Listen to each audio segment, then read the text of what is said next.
momentito porque tengo... Ya estamos grabando, profe. Ya va.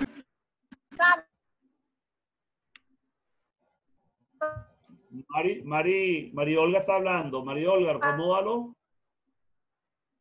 Voy a comenzar entonces las estadísticas del día. Nuevamente, bienvenidos hoy, 3 de agosto del 2020, plena pandemia del coronavirus COVID-19, pincelada sobre COVID-19 y la salud pública. Hoy vamos a estar con la Cátedra de Medicina del Trabajo. Nos acompaña una representante escogida por el grupo para conversar sobre teletrabajo, la doctora María Farías de Tinguely. María Olga Farías de Tinguely y el que les habla, Alejandro Rísquez. Entonces, vamos a arrancar de una vez. Déjenme. Ok. Algo pasa aquí. Vamos a ver.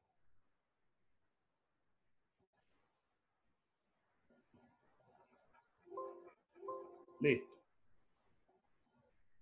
El Departamento de Medicina Preventiva y Social, les recuerdo rápidamente, somos 4 cátedras: la Cátedra de Salud Pública, la Cátedra de Medicina Legal y de Odontología Médica, la Cátedra de Historia de la Medicina y la Cátedra de Medicina del Trabajo, quien fue iniciando su trabajo formalmente en 1974. Dentro de la historia, la más reciente de todas nuestras cátedras en el Departamento de Medicina Preventiva y Social, y ha sido impulsado de los años 70 por el esfuerzo sostenido de los doctores José Rafael Felice y Emilio Canizales Guedes, quienes por algunos años le dictaron antes de su creación oficial como cátedra universitaria. Es decir, que ya estábamos hablando de medicina del trabajo antes de la creación de la cátedra. Esto fue en el año 1974 ya oficialmente. Entonces, bueno, comenzamos directamente con las estadísticas de COVID para el día de hoy, 3 de agosto de 2020, en el mismo formato que hemos venido cumpliendo hasta ahorita: fuentes de estadísticas, el boletín epidemiológico, el reporte institucional del día, es el 195 de la Organización Mundial de la Salud, y el del portal del Ministerio del Poder Popular para el Ministerio Oficial de Venezuela. Dentro de el número de total de casos confirmados ya alcanza más de los 18 millones, de los cuales lamentablemente ya tenemos cerca de 700,000 muertes. Este número de muertes ya ubica a la pandemia dentro de una de las mayor mortalidad de las que se han conocido y se han manejado las estadísticas. Dentro de los 15 primeros países se continúa los Estados Unidos, que está prácticamente ocupando más del 25% del total de los casos confirmados, con más de 4.800.000 casos. Luego sigue Brasil con 2.700.000, un poco más. La India, casi 2 millones de casos. Y dentro de estos 15 primeros países, vemos claramente cómo ya se ubican no solamente los Estados Unidos y Brasil, que son los 2 primeros, sino seguidos de México, Perú, Chile, y ahorita en el 10º lugar se encuentra Colombia, nuestro vecino Colombia. Por lo tanto, insisto una vez más, tenemos 2 países que están en pleno desarrollo de su epidemia, vecinos del país. En la evolución por áreas, les recuerdo a todos, China y el Asia del Pacífico realmente que alertó y generó la preocupación, y posteriormente inició la epidemia a escala global, la pandemia. Esto fue en enero y febrero del año en curso, y vemos cómo nuevamente a partir del mes de julio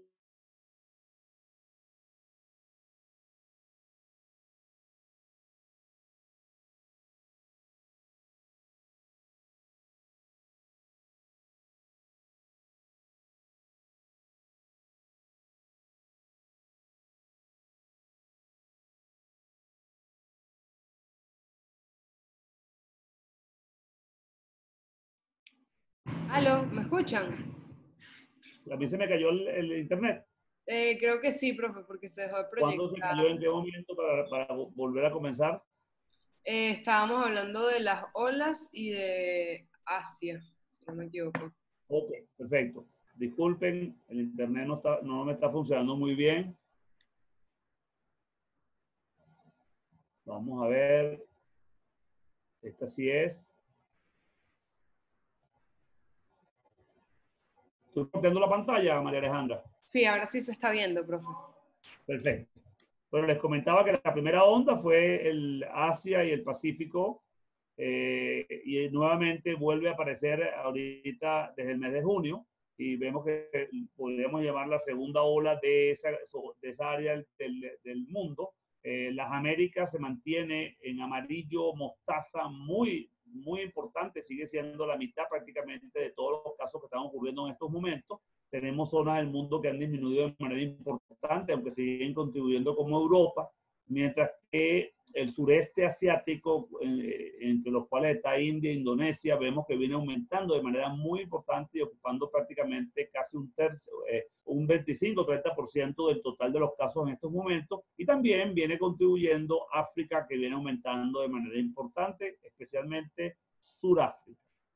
Dentro de esto, me interesa mucho mencionar que aquí aparecen todas las regiones del mundo. Tenemos que entre América del Norte y América del Sur, el número de casos confirmados prácticamente llega a más de 10 millones de casos. Es decir, que América está contribuyendo de una manera muy, muy importante, y en estos momentos es que está ocurriendo, especialmente con los países vecinos de Venezuela.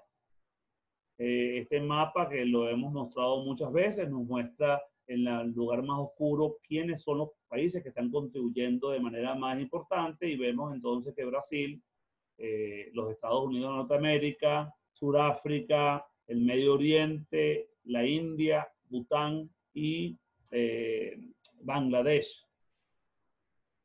Ya para Venezuela hemos alcanzado más de 20.000 casos confirmados, y de los cuales aproximadamente un poco más de la mitad están recuperados. Es decir, que en estos momentos todos los lugares que están llenos, porque el método venezolano es aislar dentro de servicios públicos o privados los pacientes, tenemos más de alrededor de 9.000 casos hospitalizados o aislados o resguardados para vigilancia por ser casos confirmados que están pasando su cuarentena. Luego tenemos los fallecidos, que ya alcanzan a 174. Dentro de estos casos acumulados vemos cómo en los últimos, desde el mes de julio, el ascenso ha sido realmente muy importante. Estamos en una fase rápida de crecimiento, y así vemos entonces en la de la derecha, donde aparecen los casos diarios, como en los últimos 4 días. ¿Aló? ¿Me están siguiendo? Se escucha, se escucha.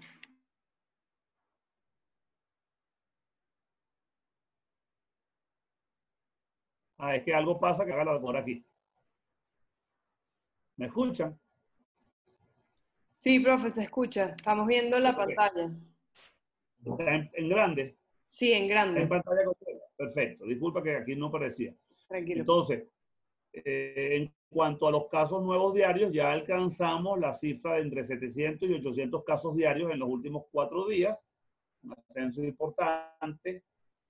Cuando revisamos los datos por meses, vemos claramente cómo se ha venido aumentando de manera muy, muy importante, y en este último mes de julio, que acaba de cerrar, ha contribuido con prácticamente el 65% del total de los casos. Vemos entonces que definitivamente el aumento ha sido muy, muy importante. Cuando lo revisamos por semanas, igualmente vemos que 2 semanas de manera muy importante el total de los casos. Estamos en una fase de ascenso muy rápido. Hay zonas de Venezuela, como el estado Zulia, donde el aumento prácticamente ha sido mucho mayor que el resto del país, y el tiempo de duplicación de los casos es de 25 días. Se duplicó el número de casos en los últimos 25 días. Es una zona del país muy afectada, donde la crisis asistencial ha sobrepasado las capacidades. Luego tenemos el distrito capital, que se encuentra ahorita en zona de alerta muy importante, porque ya se está empezando a saturar el número de camas disponibles, y tenemos que dentro del total de la zona de la Gran Caracas, el municipio Libertador, distrito capital, sigue contribuyendo de manera más importante que el resto. Está en azul. seguido luego del estado Miranda y por último de Vargas. Cuando nos ubicamos en cuanto a las muertes, vemos igualmente que el ascenso ha sido mucho más pronunciado en las últimas 2-3 semanas y durante los últimos 7 días ya el número de muertos diarios está ascendiendo de 4 a 6 muertos diarios. Los fallecidos, entonces, claramente se identifican con los estados donde hay mayor número de casos. Tenemos entonces aquí 54 fallecidos hasta el 25/7 en el estado Zulia y en el Distrito Capital 42. Esto ha aumentado en los últimos 6 días, 7 días. En cuanto a los casos confirmados de acuerdo a la edad, siguen manteniéndose en las edades productivas el mayor número de casos entre los 20 y los 50 años de edad. Luego está entre 50 y 59 para tener 2 picos bajos, tanto en los menores de 20 años y en los mayores de 60 años de edad. Las mujeres siguen siendo menos afectadas que los caballeros, igual que esto está ocurriendo de forma similar en prácticamente todas partes del mundo. Aquí están los estados más afectados. Sigue estando el estado Zulia, el más afectado de todo, con una crisis muy importante. Y además, en este estado han fallecido, se estima que alrededor de 33 personas del área de la salud, entre ellos médicos, están listados.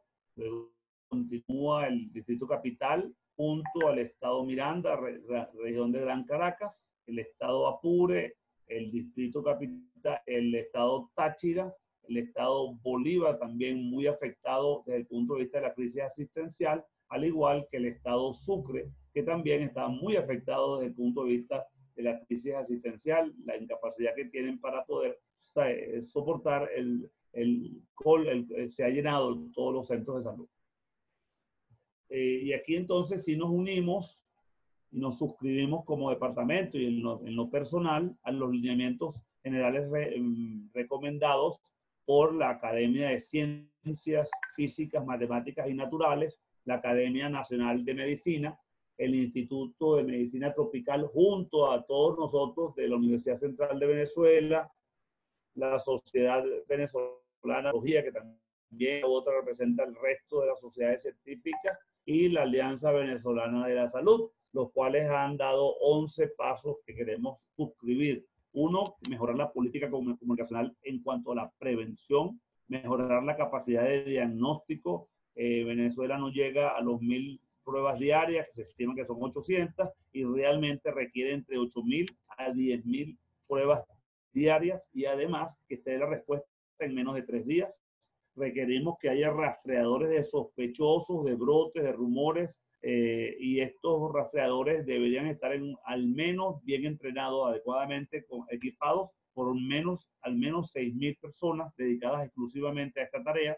El sistema hospitalario debe estar funcionando adecuadamente y deberíamos contar con al menos 1300 camas con soporte ventilatorio. Los protocolos de tratamiento deberían ser ajustados permanentemente y expuestos para que todos manejemos el mismo protocolo. La información epidemiológica debería ser muchísimo más pormenorizada y detallada específicamente para COVID, y además recordar que el boletín epidemiológico semanal, que dejó de ser publicado, que estaba por más de 60 años, vuelva nuevamente a ser publicado semanalmente. Tenemos otras epidemias en curso que ignoramos el manejo de ellas, aparentemente muchas enfermedades vectoriales tipo dengue, zika y chikungunya, que forman parte del diagnóstico diferencial de COVID, están circulando y ignoramos los números que están en el país ocurriendo.